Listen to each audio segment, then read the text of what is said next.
Halo, assalamualaikum warahmatullahi wabarakatuh. Teman-teman, ketemu lagi dengan saya Muhyiddin di channel Obrolan Anyeng. Dan kali ini saya dengan Mas Hairul. Hairul Mufti. Hairul Mufti. Sebutannya apa sih untuk ini? Petani ya, bukan? Atau penangkar aja. Penangkar. Nanti saya ingatnya penangkar buaya. Penangkar madu dan khusus madu kelulut ya. Atau dan madu lebah juga. Dan madu lebah juga. Ini kita nih asik ya. Ini satu perumahan, ada pohon yang rindang begini, tapi bisa pada tempatnya kecil gitu ya. Iya, betul. Tapi bisa untuk nangkarin madu kelulut, tapi khusus madu kelulut. Khusus kelulut aja. Soalnya kelulut itu kan dia nggak nyengat ya. Dia dari jenis lebah stingless bee. Jadi tak ada sengat. Jadi dipelihara di skala untuk rumahan itu aman. Dia nggak nyengati anak-anak, nggak nyengati orang-orang lah gitu. Jadi nggak akan ada konflik antar tetangga, jadi aman. Dan sengaja saya taruh di depan rumah saya ini menunjukkan bahwa bisa kok ini dipelihara di rumah kalau pian mau pelihara walaupun satu. Oh, jadi ada rumah, ada lokasi kecil udah bisa gitu ya. Bisa. Tempatnya yang teduh-teduh gini, syaratnya cuma perlu teduh aja sih. Jangan panas-panasan. Tapi kalau dia ngambil untuk ke tempat kita nggak ada madu bunga apa segala macam, dia masih bisa. Masih bisa. Dia itu daya jelajahnya itu sekitar 500 meter atau setengah kilo. Jadi kalau di rumah pian 500 meter keliling itu ada tanaman lain, tanaman tetangga gitu, bunga-bunga tetangga, itu disedot sama dia. Jadi aman aja pokoknya. Tapi kan dia cuma nyedet ya, tidak merusak bunganya kan? Tidak merusak, malah bantu kalau yang punya pohon buah itu penyerbukan cepat, buah itu akan cepat jadi gitu loh. Oke. Jadi istilahnya keberadaan dia tidak mengganggu, justru banyak memberi manfaat. Keluar madunya, keluar polennya, keluar propolisnya, keluar bunga-bunga juga banyak, lebat dan buah-buahan seperti itu. Sudah lama? Kalau lama dibilang saya mulai itu 2015. Jadi sekarang 2020 5 tahun lah. 5 tahunan. Tapi sebentar, basicnya Mas Hairul memang untuk ini? Basic itu saya nggak punya. Lebah Terus? itu awalnya. Saya basic adalah orang ekonomi, kerja di perusahaan perkebunan kelapa sawit. Saya kerja di bidang logistik dan purchasing. Jadi sama sekali nggak ada background ngurusin hewan gitu loh. Lah terus pertamanya itu jadi kepengen punya kayak gini? Pertama dulu tuh saya sebenarnya tuh punya hasrat atau punya passion berdagang sebenarnya saya tuh. Jadi saya sebelum lebah ini saya tuh banyak berdagang macam-macam, ada jualan gas, ada jualan air mineral dan lain sebagainya, banyak lah gitu. Intinya buat sambilan gitu. Nah, buat sambilan aja. Kemudian saya pernah juga waktu musim akik, inget nggak Pak? Batu akik. Batu akik gitu. Red Borneo. Red Borneo. Terus saya laku bener, saya bisa jual sampai modal 100.000 saya jual 700 laku. Nah, tertarik gitu kan, wah asik. Tapi akhirnya down, musimnya hilang. Jualan apa lagi? Saya mikir gitu. Nah, akhirnya saya mikir, dan setiap kali saya mau jualan saya punya 4 parameter. Apa aja? Satu, barangnya nggak mudah rusak. Saya nggak mau nanggung resiko basi atau apapun. Makanya saya nggak pernah punya jualan makanan. Kuliner yang ini ya, kuliner basah. Kemudian mudah didapat di sini. Terus mudah untuk pengiriman. Terakhir dipakai semua umur. Saya nggak mau jualan lipstick itu yang pakai cuma perempuan yang muda-muda aja. Kita nggak bisa pakai. Nah, akhirnya saya pikir apalagi nih yang bisa masuk 4 kriteria. Akhirnya madu saya masuk. 1, nggak basi. Betul. 2, di sini banyak madu berlimpah. Ngirimnya gampang. Terakhir dipakai semua umur. Mulai laki, perempuan, anak-anak sampai orang tua pun pakai. Akhirnya madu lah. Akhirnya saya fokus di madu. Saya jalankan mulai bisnis madu itu. Akhirnya saya mulai searching di Kalsel ini mana ada penangkar madu, petani madu gitu. Akhirnya saya dapatlah di Takisung sama Barabe. Takisung itu yang madu lebah, Barabe itu yang kelulut. Yang ini madu kelulut ini. Nah, seiring waktu berjalan banyak belajar dari para petani itu tersebut. Tapi waktu itu memang hanya sekedar beli kemudian dijual begitu saja. Betul. Kemarin dulu belinya cuma curah aja. Nanti saya bikin rebranding, saya pakai merek saya dan lain sebagainya. Tapi saya bisa menjamin madunya asli karena saya tahu petaninya. Syaratnya jelas. Karena bahaya teman-teman. Kata bercandanya kan begini, mengetahui madu asli atau tidak itu tinggal bawa ke rumah. Kalau piring terbang, piring pecah tuh asli. Itu asli. Kalau saya masih palsu jualan. Karena belum bisa bikin piring pecah. Oh gitu. Jadi dapat di Tengkisung itu kena sancing, di Berabaya juga kena sancing. Searching dan juga mengandalkan jaringan kawan-kawan. Ada yang tahu lah petani madu di mana gitu. Hanya ada info ke sini. Saya datangi. Jadi waktu awal itu nggak banyak juga, cuman beli berapa liter gitu ya, dikemas ulang. Ingat tuh beli cuma 5 botol, saya berani. 5 botol isi 500 mili. Oh, 2,5 liter. Itu yang aja. Madu ini ya? Madu lebah. Madu lebah. Pertama, di Takisung dulu. Laku nggak gitu kan? Nah, saya label brand saya. Saya bentuk seperti orang kan banyak yang sudah pakai botol.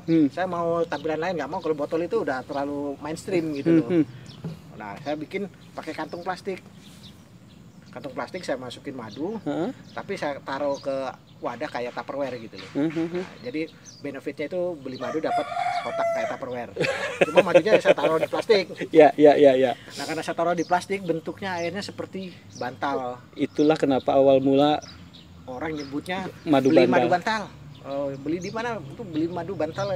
Orang nyebutnya madu bantal. Saya belum punya merek waktu awal itu. Akhirnya lama-lama orang sudah familiar dengan madu bantal, akhirnya saya ambil jadi brand. Udah bantal aja. Itulah kenapa jadinya madu bantal gitu ya. Awalnya. Dan ini agak lucu juga Pak Hairul ini ya. Madu bantalnya udah beken, balik lagi ke botol. Awalnya nggak mau botol. Awalnya saya nggak mau botol, tapi begitu konsumen saya, pelanggan udah mulai ada banyak, udah bisa saya jaga. Banyak yang komplain, Pak jangan diplastikin dong Pak, ribet nuangnya, banyak sisanya di dalam plastik, sayang gitu. Ya sudahlah, saya botolin. Tetap tuh madu bantalnya ada, itu saya botolin. Kapasitas berapa waktu itu dalam satu kantong? Satu kantong sama 500 mili juga. Oh gede ya. Artinya mereka kalau misalkan tidak kepakai ya akhirnya masukin ke wadahnya itu tadi ya. Yang Your Star itu kan, murah-murah aja. Itu sih yang mungkin membuat mereka agak susah ya. Ya. Padahal waktu itu tujuannya cuma biar agak beda. Madunya kotak sih. Oke. Itu tahun 2015-an waktu itu ya. 2015 awal sekali. Terus yang kemudian ke ini ke Kelulut yang di Berabaya itu barengan juga dengan yang di Tengkisung itu. Yang di Takisung itu atau duluan mana? Dulu pertama Takisung dulu, habis itu ngembang ke Kelulut gitu loh. Jadi berkembang terus, setelah punya banyak pelanggan, saya perlu banyak suplai madu, jumlah permintaan madu saya tingkatkan. Terus yang kedua juga awalnya nggak sengaja. Jadi gini, ya maaf kata, beberapa petani yang saya kelola gitu, saya ambil madunya, ya mereka kadang kan wajar manusia, Pak pinjam uang, kadang nggak 5 juta kah 10 juta gitu loh, anak saya mau masuk sekolah gitu loh. Nah, tapi mereka membayarnya nggak mau pakai uang lagi, dibakanya pakai madu, nggak madu, pakai kotak ini, kotak lebahnya. Jadi tapi saya bayarnya nggak sanggup bayar pakai uang Pak. Terus gimana? Saya kasih kotak aja lah. Saya carikan, saya split di kotak baru gitu, ada koloni lebah. Katakanlah kotak ini harganya 100.000. Dia pinjam 5 juta. Berarti ada 50. Berarti saya punya berapa kotak dibalikin sama dia? 50 kotak 50. Lah. Nah, 50 kotak. Jadi saya kasih 50 kotak Pak. Oke, terus ini nanti saya kelola. Nanti kalau ada hasilnya, madunya keluar, dipanen. 50 itu punya bapak, 50 lagi saya buat biaya perawatan. Petaninya bilang gitu kan. Oh ya sudah, dari 50 kotak itu setelah dipanen, katakanlah dapat 20 liter madunya. 20 liter. 10 itu hak saya. Oh ya, hasilnya maksudnya. Ya. 10 liter lagi haknya si petani. Gitu. Tapi yang udah 10 liter yang hak petani itu, pengen bayari aja Pak saya rasa apa juga.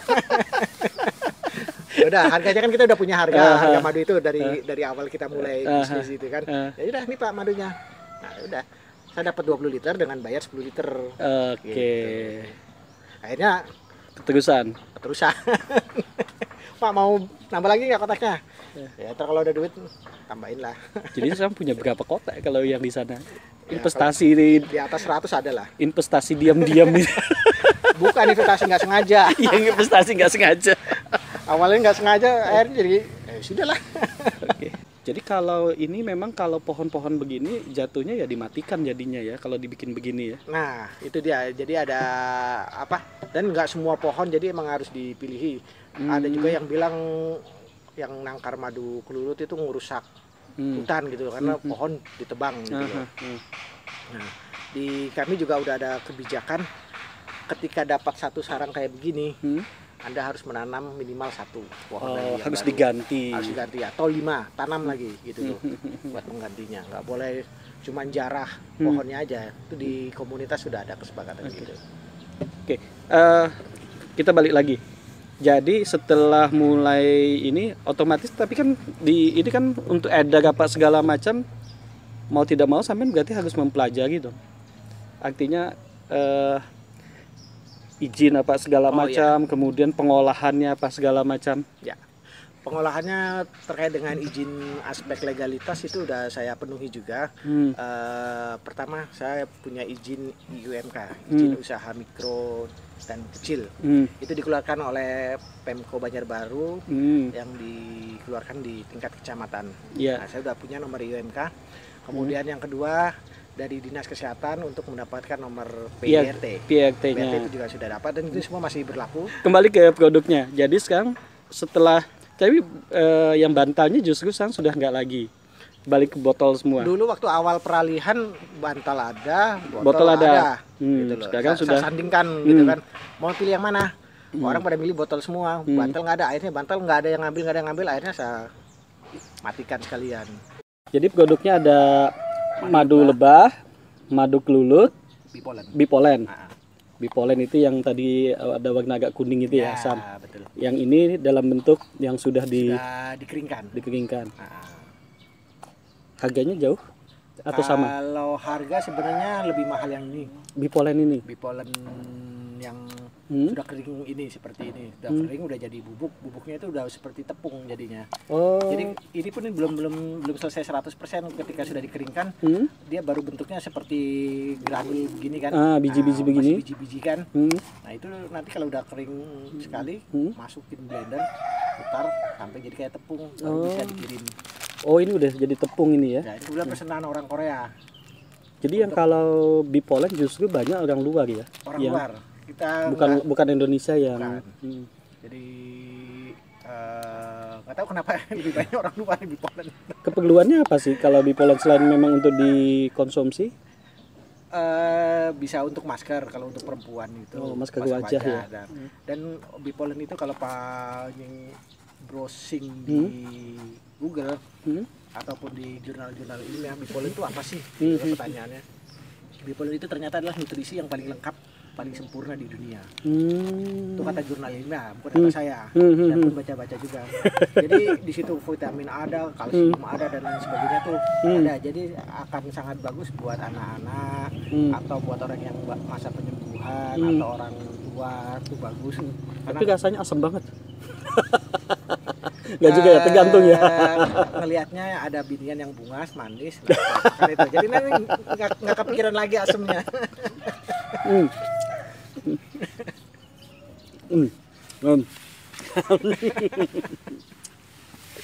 Dan memang kalau biasanya oleh orang-orang luar itu mereka dibikinkan dibentuk lagi ya, yang udah jadi bubuk ini dimasukin ke kapsul, terus dijual lagi sama mereka.